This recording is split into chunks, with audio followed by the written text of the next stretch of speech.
Welcome to the InfoWars Nightly News. It is Friday, February 28th, 2014, and I'm Leanne McAdoo. Here's what's coming up tonight.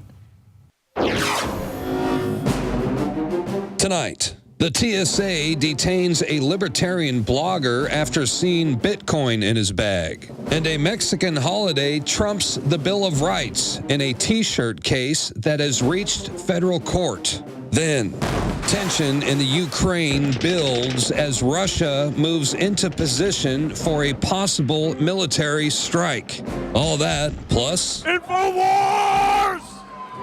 InfoWars!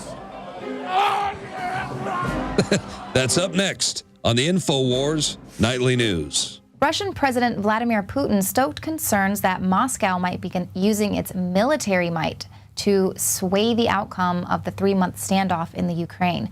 They have already ordered snap combat drills near the border involving 150,000 troops and nearly 900 tanks, as well as Air Force drills training pilots to attack enemy forces.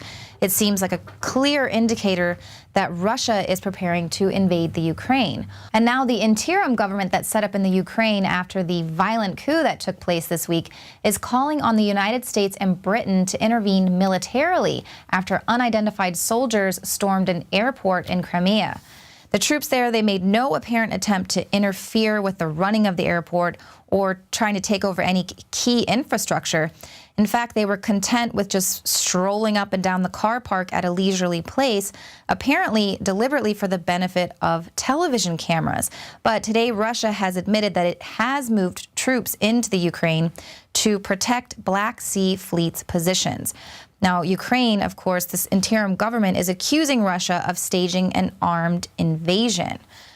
Crimea is along Ukraine's peninsula, and it has very strong ties to Russia. The population there is nearly 60% ethnic Russian, and it's very pro-Russian as a whole. So just on the heels of Russian troops moving into Crimea, Russian lawmakers are now proposing 2 bills that would simplify both the annexation of new territories into the Russian Federation and the process of granting Russian citizenship to Ukrainians. This signals that Moscow may be attempting to absorb Crimea.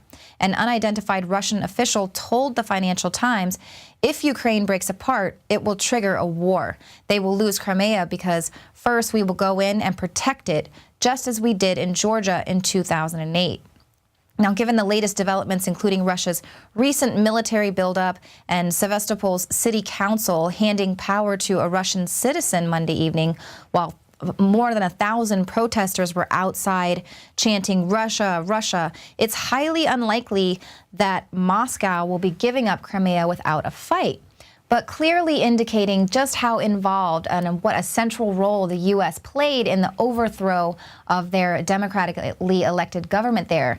Ukraine's new interim prime minister is a former banker who met with both John McCain and Victoria Nuland weeks before Ukraine's President Viktor Yanukovych had even fled Kiev. So they were planning this weeks in advance.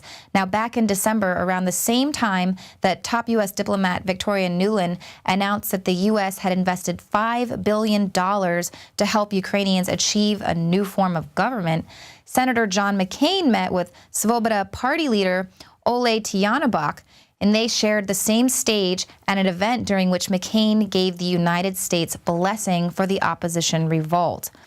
As recently as 3 weeks ago, Nuland met with both Tyanibok and Arseniy Yatsenyuk, who is now Ukraine's interim prime minister. And in a leaked phone conversation that we played on Infowars.com, again, Nuland was caught red-handed scheming to install Yatsenyuk in the government before President Viktor Yanukovych had even fled Kiev. So we can definitely see the New World Order bankster motives going on there to set up this EU puppet government. Now, Yatsenyuk's history as a banker makes him the perfect candidate to help assume this role of technocrat and give over, sell the Ukraine into the IMF debt slavery. And according to Zero Hedge, they report today it's already begun. The annexation of the country's banking system by a benevolent Europe is complete. Ukraine's national bank has imposed temporary limits to withdraw money from foreign currency deposits to sums equivalent to no more than what would amount to about $1,500 a day, also known as capital controls. Now, Ukraine's currency is crashing at a record pace, and so they'll limit the amount of foreign currency in circulation. The people there are, of course, able to withdraw as much of the country's currency as they wish because the country can just print up as much as they want to. So in summary, first, the banks are going to abdicate their control to a pro-European central bank. And now the citizens face the first of many capital controls, which will simply aggravate the fund outflow. Even more, it's going to lead to an even faster drop in foreign reserves. And then they report that we will see inflation and a counter coup, much like we saw happen in Egypt.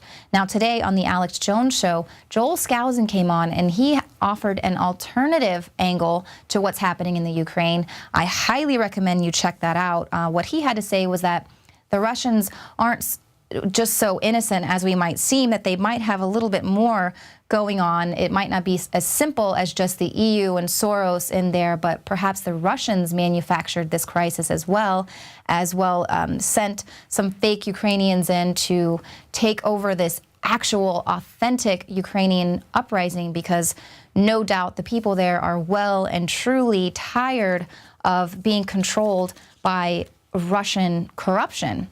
So I definitely highly recommend that you check out that interview with Joel Skousen today on the Alex Jones Show if you're interested in what's going on in the Ukraine. Gives a different angle. It's complicated, very complicated. So that's a really, really good interview.